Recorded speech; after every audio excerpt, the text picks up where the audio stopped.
This is Grenache. We only have a little bit of this guy. It's Topless Creek Clone D on 1103 rootstock. Probably my favorite rootstock. Seems to be a good one to work with a lot of flexibility.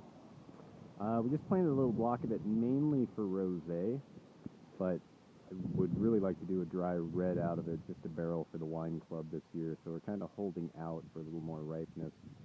Grenache is pretty interesting.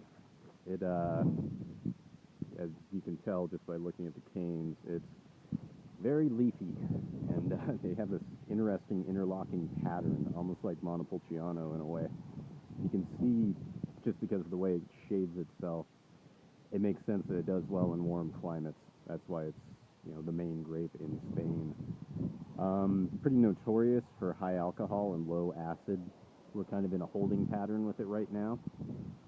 It's at about 25 bricks, and the acid's still pretty good at about 3.5 pH, but it just doesn't have any real flavor yet if we're going to do a dry red. If I was going to go rosé with it, I probably would have picked it a week ago. But we have some first crop Nebbiolo that we're going to use as a base for rosé. So we have a little bit of Syrah and Petite Syrah also, just a few handfuls of vines sprinkled here and there, so we're going to co-ferment those if they hang on, and hopefully we'll be bringing this in about a week. Grenache is a really heavy cropper.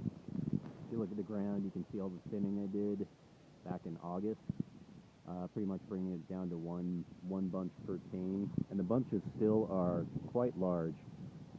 It does tend to be a differential ripener, so you'll see different stages of ripeness within one single bunch.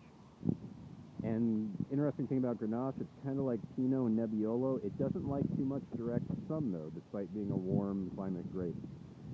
So on the sun side, make sure we leave all the leaves here. It wants a one leaf layer shade to develop color, and if I could, I probably have one here somewhere. But bunches that get direct sunlight, they bleach out, just like Nebbiolo and just like Pinot will, which is really interesting, again, for a warm climate grape. Kind of unusual that way.